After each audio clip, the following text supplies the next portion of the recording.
Hey everyone, this is Wendy Holloway, and I'm with Frank Fariello, and we're here for pesto tonight, and we're going to dig so deeply into pesto. We're trying to monitor your comments and messages. Frank actually has his iPad, and he's on also as an observer or a participant, so he can follow because you have to do this with your phone. So it's pretty hard to see this stuff and do what you got to do. So you can see I've got a ton of ingredients here. And so we're going to dig into pesto. And the very first pesto, and what people consider to be truly pesto, is the pesto genovese. And so that's the one that you have you've got garlic, basil, pine nuts usually, or you could do another nut, walnut or whatever. And then, of course, this is my Parmesan cheese. Uh, so those are the basic ingredients. And in a little bit, Frank will explain to you really that, I have the mortar and pestle right over here that you can't see in the screen right now, but you've got that, or my way, which is the cheat, easy way to use a little blender, or you could just even, it could be rough cut, whatever. So lots of ways you can do it. And it's going to yield a different texture, and that'll be a different mouth feel and almost really flavor. And Frank will get into in more detail exactly what those different tools and ways of making the pesto is. So really, this is something you can make very quickly with almost any pasta shape, spaghetti, the trapanese, the busiate, lots of different pastas work. Put it on top of fish or on bruschetta. So almost all pestos lend themselves beautifully to that. And I'll get into some of the other pestos, and one of them I'm thinking of is the pesto trapanese, which is from Trapani down in Sicily. And we food is so influenced by history, and as time goes on, I realize that history is really, in so many ways, determined by geography. So the Genovese sailors who were traders who were going around, they went down to Sicily. And so the Sicilians, they tasted, oh, wow, we really like this pasta Genovese, but we're going to make it with our own local ingredients. So that's how you got this pesto trapanese, and then, lots of the other variations all over the place. And you see this whole array of ingredients I have. And I was just saying to Frank, I finished reading a book about a woman who died in the last century. She's an American, Claire McArthur. I'm not even sure I got her last name correct, but she invented certain things in American fashion that were unheard of for the time. And the concept was the mix and match. So you might have a skirt and a scarf and a top or a necklace, and you would mix them up and have lots of different outfits, and each one exciting in a different way. And I kind of think that that's sort of the way pesto works. And that it would be wonderful if we had listeners from all over the world, but you might say, wait a minute, I can't really grow the beautiful walnuts like these ones that are growing in my garden, or I might not have the fresh tomatoes that I just picked here mid-October here in Rome. But you might have something else, and be inspired and use your own creative flair. Before I pass on to Frank, last week we were talking all about chestnuts, and we did that incredible with Laurel Evans. She did the incredible gnocchi recipe with chestnuts. And for that, I just bought more, excuse me while I grab it, more chestnut flour, and it's wonderful. You can get these chestnuts here and you roast them, and that's more of a laborious way to do it. Or the easy peasy way, and you buy them already cooked, vacuum packed, take them out, and then you blend them with. Again, it's up to you, but I like the inspiration of Laurel's gnocchi, and it's seasonal. We're in the fall, so the chestnuts with sage, and I picked this sage from my garden this morning. So these leaves, taking out the rib, blended with olive oil, some Parmesan cheese, and those chestnuts. It's really delightful. And maybe while Frank is showing his demonstration, I'll grab some that I made a few days ago and just show you what it looks like. Frank, do you want to show us your variation of pesto genovese, and then we'll kind of swap off and Yep. Sounds go for it. sounds great. Thanks, Wendy. So yeah, first up today I'm gonna show you how to make basically a traditional pesto, but with a twist or two. Okay, we're gonna use the old school method with a mortar and pestle, and you will see at the bottom of this we have a clove of garlic. I don't know if you can see it, clove of garlic, and some coarse salt, and that salt's gonna help kind of mash up it's going to be a kind of an abrasive, if you like. It's going to help mash the other ingredients, including the garlic to start. But then we have the other elements, and most pestos will have these various elements to them. But there's always, like everything else in Italian cooking, there are exceptions to the rules. So first up, we have our green. Now, in a traditional pesto genovese, of course, fresh basil. Basil is out of season, let's say, or you feel like something a little bit more peppery or spicy, why not arugula? And so we're going to make arugula today. You can also use parsley or other kinds of greens, and we'll see today in the course of it, lots of different greens can go into a pesto, but I'm going to show you this. The other element, always, or almost always, some kind of nut. Now, typically for pesto genovese, of course, pinoli nuts are de rigueur. That said, and there we go, there's some right there. That said, pinoli nuts is one option, but there are many other options. And, as Wendy was talking about, walnuts are delicious. In fact, often even when I'm making a pesto genovese, I often swap out walnuts. I find actually the flavor superior to the pine nuts. Don't quote me on that.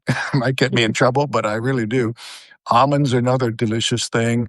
Pistachios, I love pistachios. Sometimes those go in. Are those pistachios there? Wow, fantastic. They are. Oh, I want to grab some through the screen. I love those pistachios. Hazelnuts as well.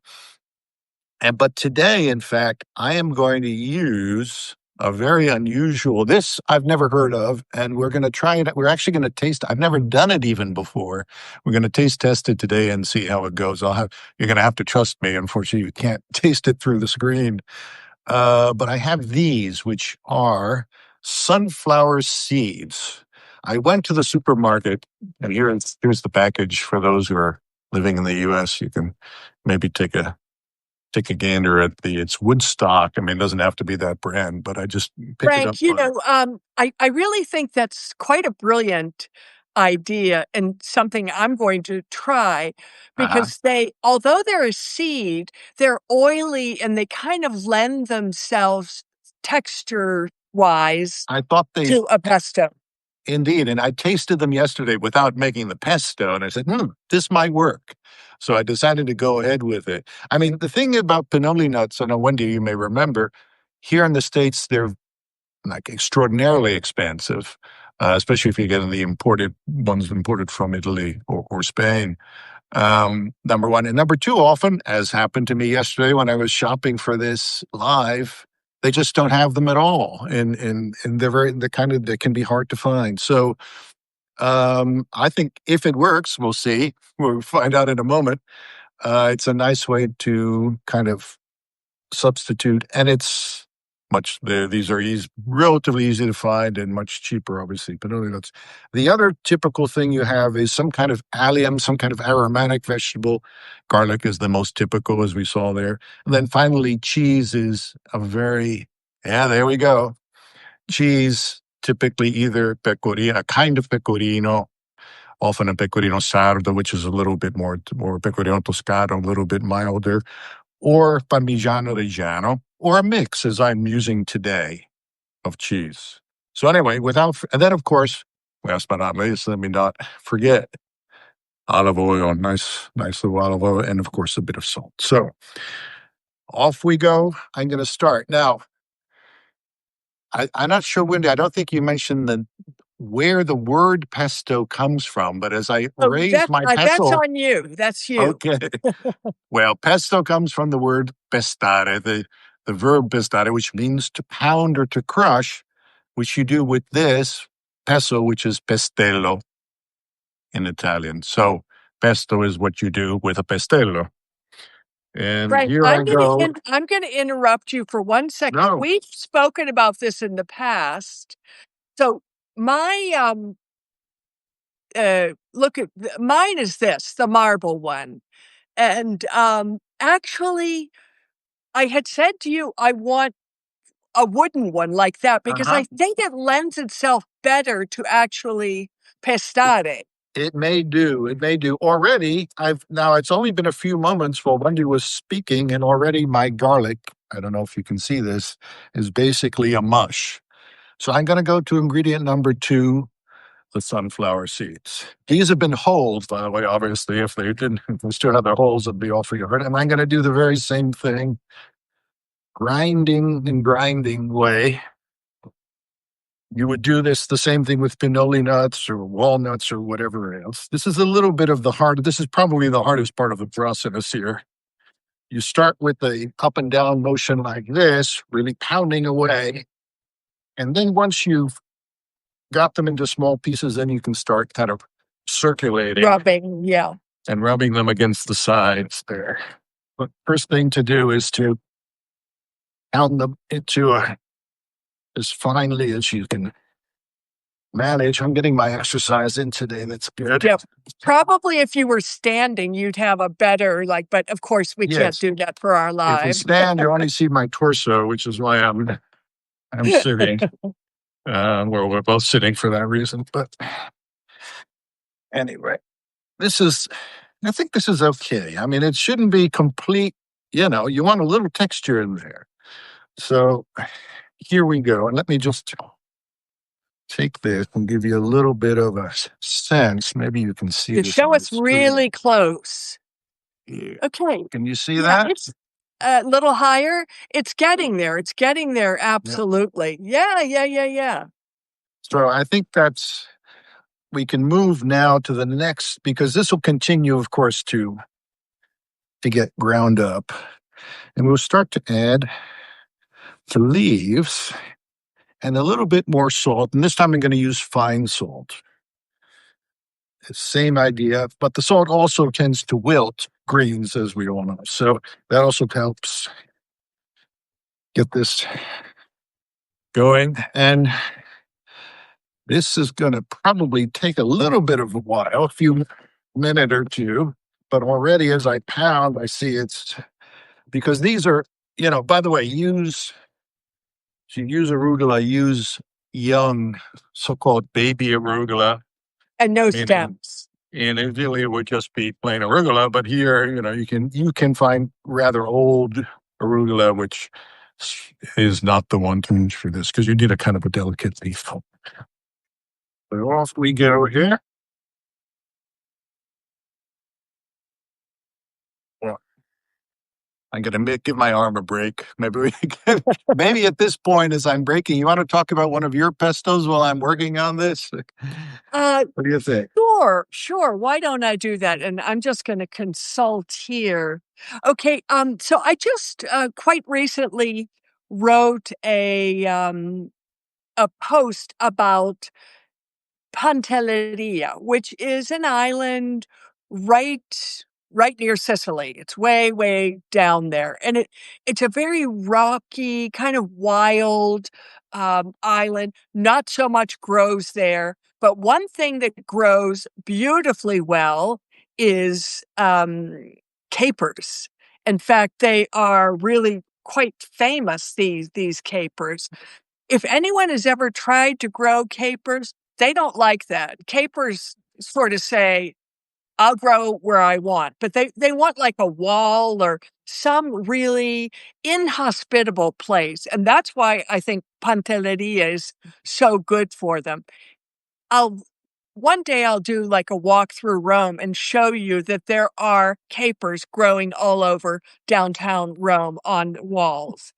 But, so this particular pesto, is made with, ripe red tomatoes, okay, like these that I just got from the garden today, and, it has these capers, which, oh gosh, they're I'll have to grab those too. But in any case, they're packed in salt. If you can, get the ones really from Pantelleria, but definitely only salt packed capers. That's Mhm. important. Yeah. The vinegar it takes away from the flavor, Yeah. and the salt packed ones last really forever. You want to rinse them off, and then you're going to have almonds, which also grow well in Pantelleria, uh, fresh basil leaves, which we all are familiar with, and I showed you Mm. before. Some parsley as well, which I have some of that from my garden as well. And then garlic, of course. And then you can put pepperoncino flakes if you want a little bite to it, or, a piece of a fresh one like this. Um, Extra virgin olive oil, as I said, some salt, and you're gonna like mash that all up. Now, this is a pesto that doesn't have cheese in it, Mm. so it's unusual in that sense. Also, a little bit of oregano grows beautifully there, but a little bit of the dried oregano, and that's this what is known as pesto pantesco. So if you are, for example, from Pantelleria, you'd say, "Oh, I'm Pantesca," or "I'm Pantesca," and the same thing for this pesto. And do you want to move back to your thing, or should I just dash into another one? Up to you. No, I'm ready to go. So that's Okay, let's get back Pesto to French. Pantesco. That sounds delicious, by the way. So I think I've gotten to the point. Now, here we go. I have, again, similarly mashed up, and they went pretty quickly, actually, more quickly. There you go. And you can see when you do it this way, by the way, don't expect it to be um, quite as fine as you would get when you are doing it in a food processor. It will be much more, have a lot more texture, but that's kind of a good thing in my book. Anyway, I'm now adding the grated cheese to this, giving it a final little, and of course, bring it all together with oil, lots and lots of oil. So you get a nice fluid paste. You give it even more, but I'm going to clean off my pestle and add and go to my spoon now. I want you to find me one of those wooden ones. Okay. Bring it to me. And you were right. When I stood up, it was a heck of a lot easier. I can Of tell you. course. So you just add, and this is the old Italian concept of quanto basta. I talk about this a lot on my blog. I don't have, actually you can look on the blog, or I'm sure Winley has and just use any recipe for pesto genovese, but substitute the arugula. But for the oil, I just say if you get, quanto basta means is what's enough, basically, as much as you need or as much as you like. And Frank, And I mean, I've said this before on other live events and my different posts. My mother-in-law, who passed away 10 years ago, and she was mm, over 90 at the time, I used to say, Nonna, how much salt are you putting in the pasta water? Or how much of this or that? quanto And she basta, said, I just what feels right. I'm like, what right? feels right? What does that mean? But now I kind of say the same sorts of things. Let us see Exactly. that very close up. Come close, come Yes, close. get closer. Oh, Do you yeah, see? yeah. And now it has a nice, creamy, not too liquid, but nice and flowing. And that's what you, Yeah, yeah, to yeah. me, that's the texture you want. Fantastic. So now now for the taste test. Let's see if this is any good because we had,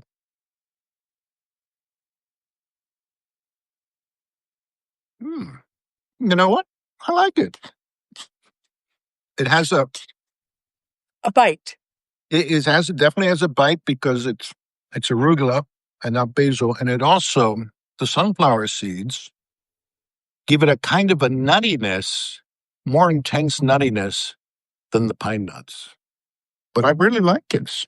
I think this might be a, A new recipe for the blog. yes, exactly. Very nice. Well, I'm happy. Hope you are too. Fantastic. Give it a try. And then, so of course, you could also have done that in the blender, but I Absolutely. think, really the mortar and pestle, although that's, maybe the hardest in many ways, you still have, each ingredient is still the hero. You are aware of the presence of each one. Yeah. Whereas in here, what I do frequently, it's all blended together and you have an overall flavor, but the mouthfeel is a creaminess. It's not Mhm.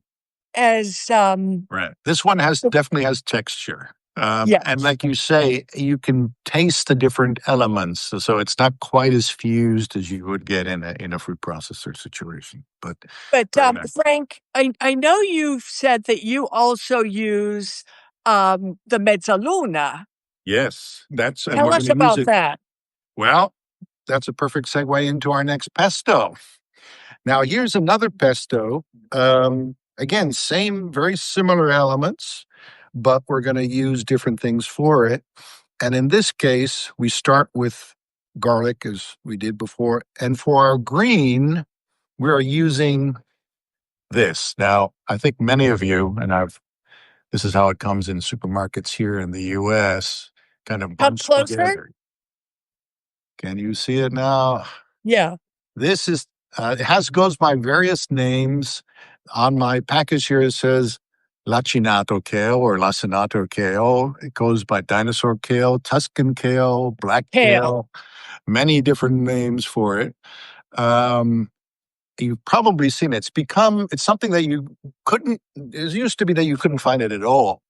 So you go to Americans old love it. recipes like Marcella Hazan recipes, and she tells you to use sometimes red cabbage, infamously. But um, there are really now it's become quite a common item in supermarkets, at least where I live here on the East Coast and probably elsewhere in the U.S. So and I have to say, I don't like kale, by the way, but this is the one way I actually like kale. And the thing about this Tuscan kale, which is very different from your standard one, it's actually pretty tender and delicate, certainly by comparison with other kinds of kales. So it lends itself to this kind of treatment. But what you do, nevertheless, is blanch it a bit. And here's the blanched kale. Not Yeah. everyone does this, but I think it does help. Yeah. And so you begin this recipe by chopping your kale. And this is, by the way, I never use the mezzaluna. So this is really a trial run. Either I do the mortar and pestle if I'm feeling old school, or I do the blender or food processor. Or This just is, a knife. or just a knife. But this is now, in this, I'm sure most people who are interested in Italian cooking are familiar with this. This is what they call a mezzaluna or half moon cutter.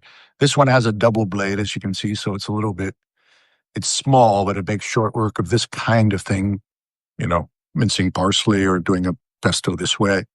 And you just basically, rather than a knife, you rock it back and forth with your hands like this. And you just, so we're going to start this pesto.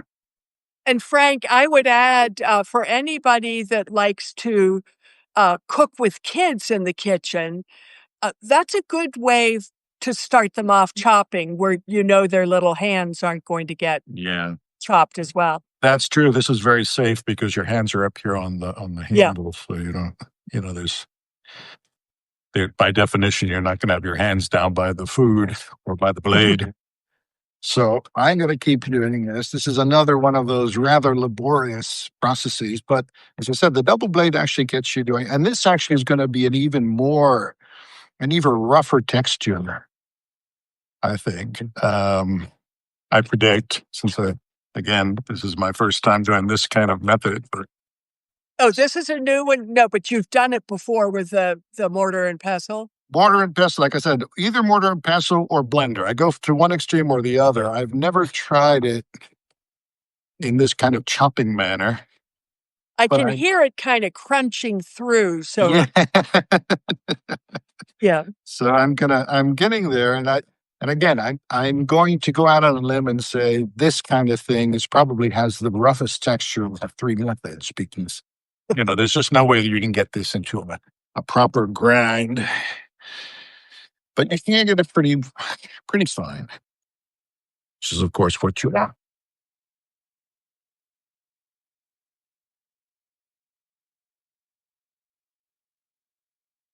I think that might actually be good enough. If we want a nice. How can you, by the way, how's the visual here? Are we seeing what's going on here? Yeah, definitely. We're seeing you working up a sweat doing this. Okay. Yeah. So this, I think that's good enough. If you want to go finer, of course you can. And I think this will make a nice kind of very rough pesto. Let me again show you what we've got here. Basically minced. Little higher. Yeah. Yeah, exactly. Yeah, that's perfect. Basically minced kale. So I'm going to put this in a bowl. And I'm going to add my other ingredients and just mix it up this way. Now I have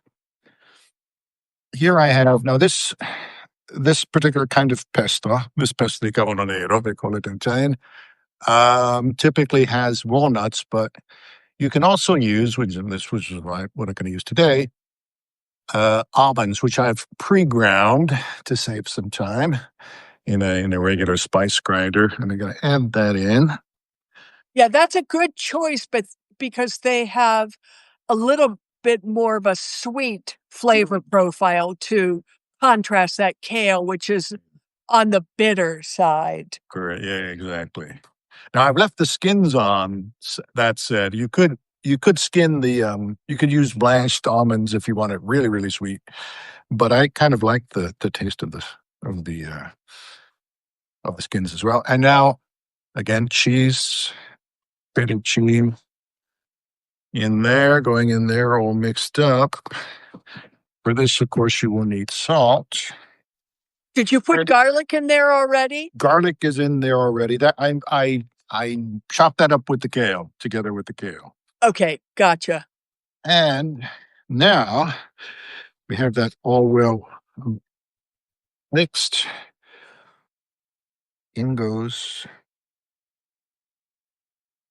the olive oil. And again, you're going to need quite a bit because it needs to turn into a kind of a sauce. And that requires what probably seems like an obscene amount of oil, but this will serve probably, I would say, 4 to 6 people. This amount of, I didn't use that much either. Maybe only about 100 grams. I'm kind of thinking it might work well with a short pasta, this particular pesto. Yeah. I think you're right. Because it's rather, since it's so chunky. Now, if you did it with a blender, it would be a different story. But with this very chunky kind of pesto that you get from this, I agree. A short pasta is definitely the way to go. So here we are. Higher? Yeah. Oh, yeah. Oh, yeah. I like that. Now let me taste it. Also nice. I mean, and I don't like kale, and I actually like this. And it's hard to go Exactly. wrong with all those other flavors going on, of course, but Yeah, right. yeah. It makes it work. Yeah. Absolutely. So I've got I one just more, see but I think I it's read a comment of thank you, Giovanna. I'm like a real scarf person. I like So your full um I've been too busy cooking to see if what the comments are, but I had um to really lean in there. It's hard to read them. mhm. But yeah, that's a great one. Thanks for sharing that one. Yeah. You're welcome. So you want to go share a few more of yours? I've got one more, Okay. but I'll wait for you to All right. share a few I'll because you stay down in the same area and Sicily. And that's this pesto trapanese. And for that, we have the ripe cherry tomatoes, raw almonds, basil, Sicilian grated pecorino cheese, extra virgin olive oil, sea salt, a little bit of black pepper, and then served on, well, I like it on buziati or bucatini, linguine, spaghetti. They all work wonderfully. And it's more about, um, a chopped up, let's say, even slightly more moist or juicier, if you wish, pesto. And I love that one. Um, then let's, I'm going to stay down there. Um, again, along the coast, though, and a Calabrian sun dried tomato pesto. And for that, you use these sun-dried tomatoes. I have these in oil, but if you have actually sun-dried that aren't moistened by the oil, then you would want to moisten them, soak them in some warm water for a while. Mm. And then basically, you're going to put them with blanched almonds, Parmesan, all the usual suspects, cloves, basil, Calabrian pepperoncino, and one ingredient that I love, because I do love a bit of heat, one of my favorite Calabrian ingredients is induja, which Mm. is a spreadable pork paste. And I actually make this pesto throwing in a spoon or two of that, and it really changes and alters the flavor profile in a wonderful way. So that's truly a great one. And then, not this past summer, but the summer before, I was in Procida with a friend. When I go to a place I've never been to, I wanted to go to Procida for a few years because it was the European capital of culture, I think 5 years ago or something. I've been dying to get there ever since. It's so easy from Rome to go down to like Naples, get on a boat, and end up in Procida. It's a very unusual island, unusual in some ways, but very similar to that group, that archipelago of islands. But one favorite ingredient that they use with everything is lemons. These are lemons from my tree that I just picked, but they use lemons for everything. And one of their favorite dishes, which I had never had, and I've been making ever since, is lemon pesto. And it's such a wonderful combination. I don't want to forget any of the ingredients here, so I keep consulting my recipes. But untreated lemons, obviously, and you're going to have, you'll use some of the juice and then, of course, the wonderful zest, pine nuts, some almonds, the freshly grated Parmesan cheese, basil leaves. Sometimes they throw in some fresh mint leaves. and garlic. And it's, made in the same way that Frank has been showing us. Now, it's such a popular thing that I brought back some of my jars of it Hmm. from Procida. So it's really a thing. I really strongly recommend that you give that one a try. So you can see that each place in Italy, from the islands to different parts of the coast, from north to south, have their own interpretation and version of pesto, but it's still using that same concept, usually with a nut, or it could be a seed or a fruit like a chestnut, and then your olive oil, your garlic, salt, cheese, like my Parmesan cheese or whatever. And then you just pestate that all together and use it kind of however strikes your fancy. And for the ones like pesto genovese or this lemon pesto, a lot of the ones that I make, if you don't finish it all or you want to use some of your fresh garden ingredients and then save it. So put it in a jar and cover it like this with some extra virgin olive oil and stick it in the fridge. As long as there's no oxygen that reaches the pesto, it stays great. Oxygen is a real killer to almost all foods. Um, I guess that's probably it for my other, pestos. Okay. You have another one you're gonna I show got us. one more, and for this one, as as Wendy was saying, we've been all up and down the boot. Started with pesto genovese in Liguria. We looked at this last pesto I did with Tuscan kale from obviously Tuscany, then the Sicilian, the Southern Italian pestos and Sicilian pestos.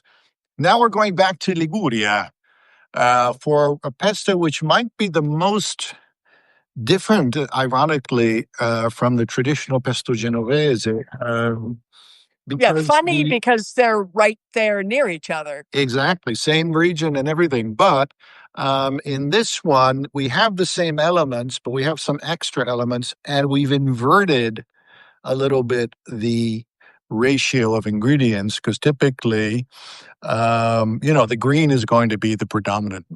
In this, it's going to be the nut, and in fact, walnuts. And we have this, it's called pesto di noce or salsa di noce, depending on what you want to say.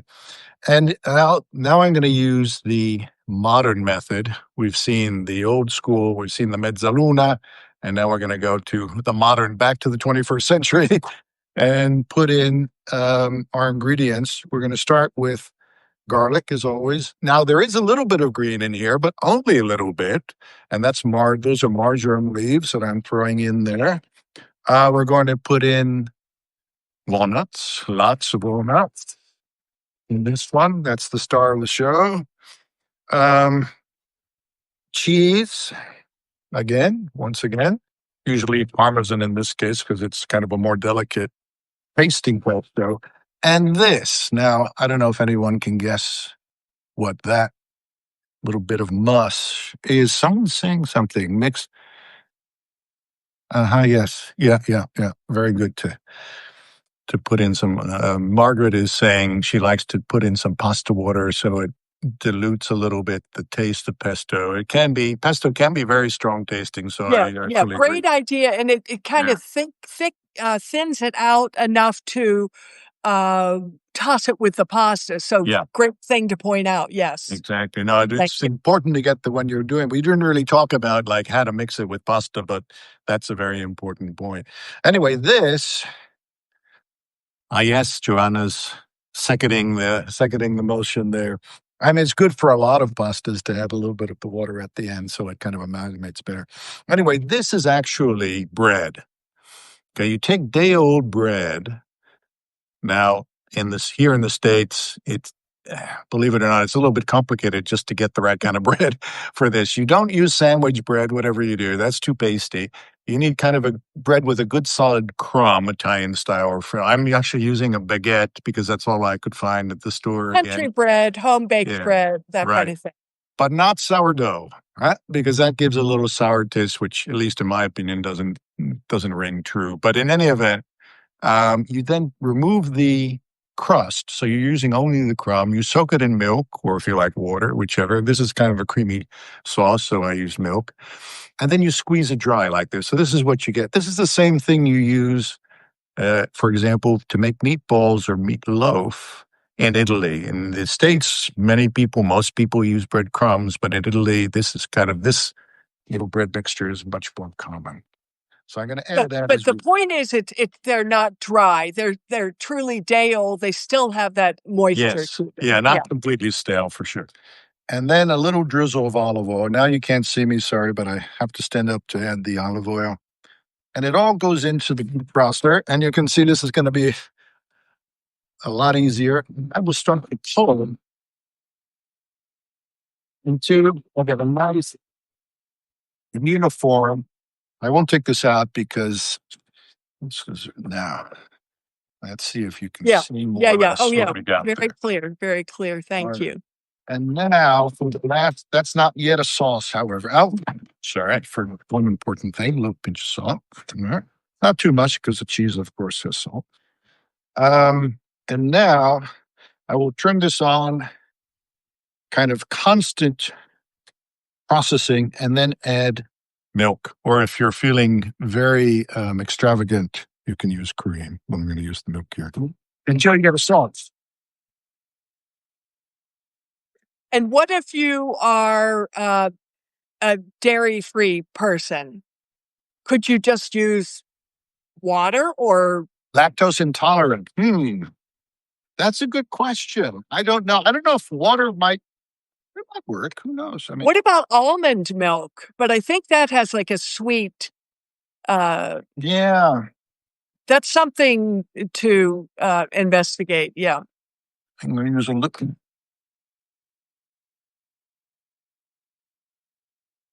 I think this is good. You want it to be a nice creamy texture, but still rather thick because it's going to be mixed with pasta and a bit of pasta water.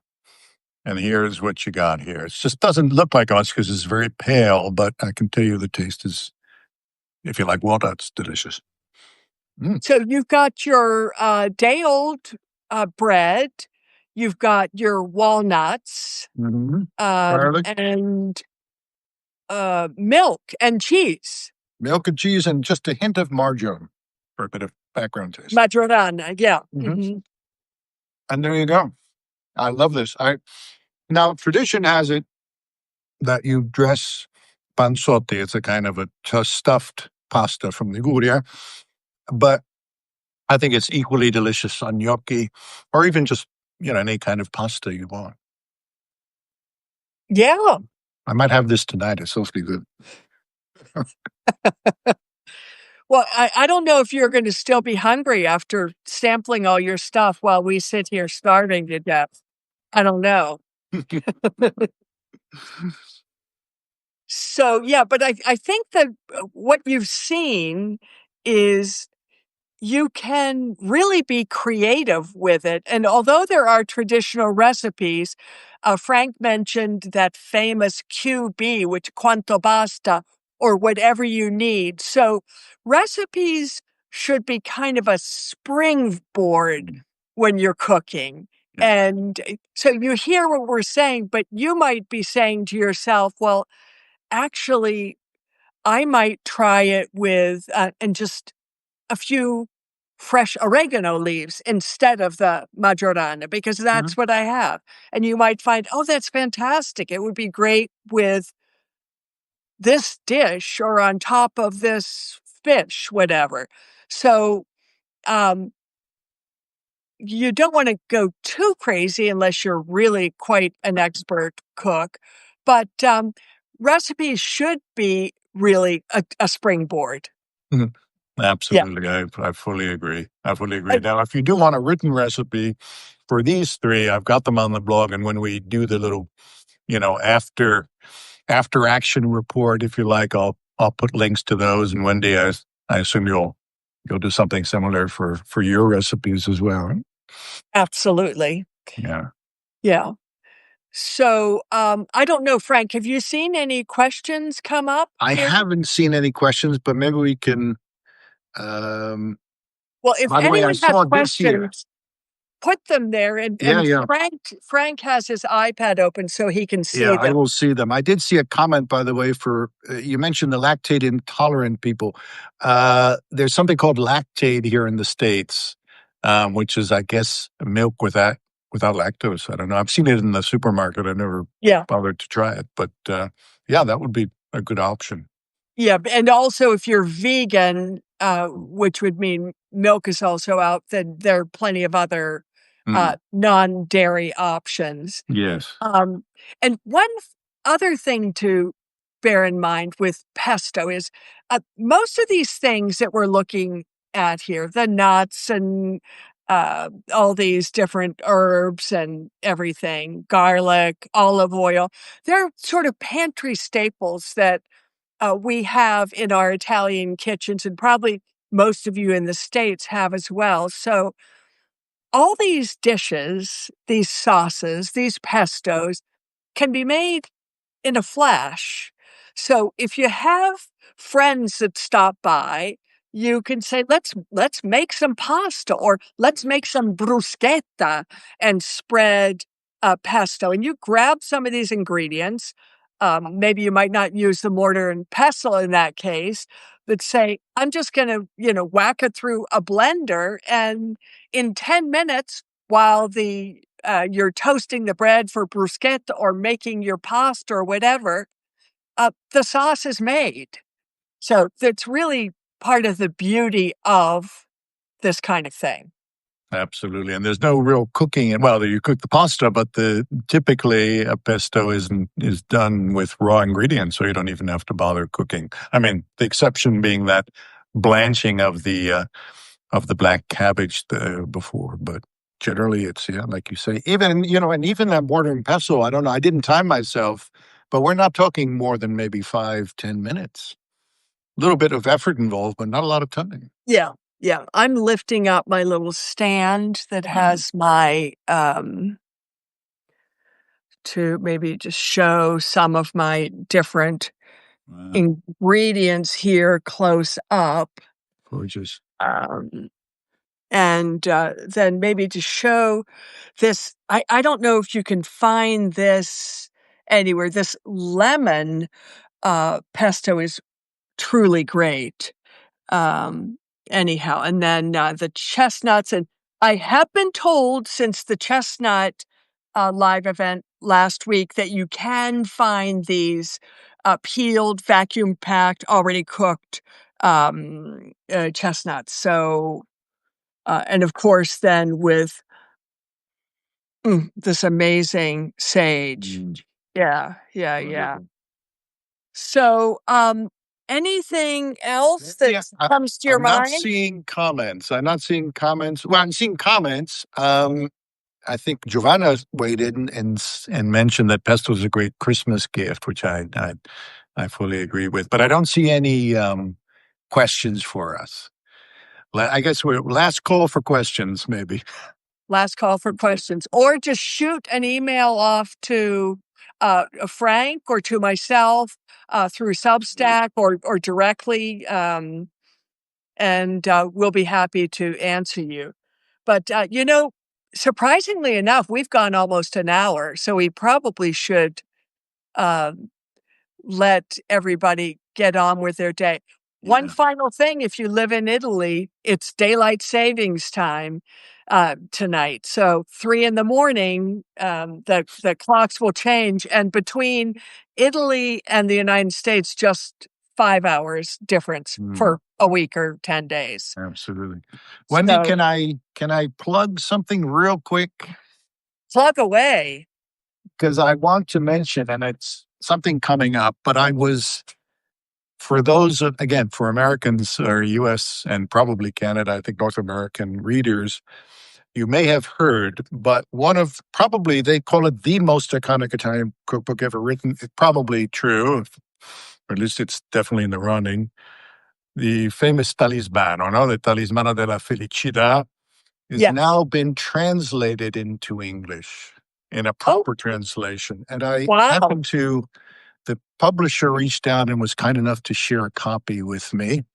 And I've just got it in the mail. There it Oh, is. oh, whoa, whoa, I think whoa. it's coming out, Fantastic. yeah, next week or the week after. It'll be coming out, be on bookshelves. I Yeah. think I encourage people to go get it. I'm going to go through this and I will share my impressions in due course with readers. It's obviously not something you can read overnight, and I'm not necessarily going to try to read it all before Yeah. sharing, but I do want to go into it. But I can tell you, just looking at it, it's beautifully done.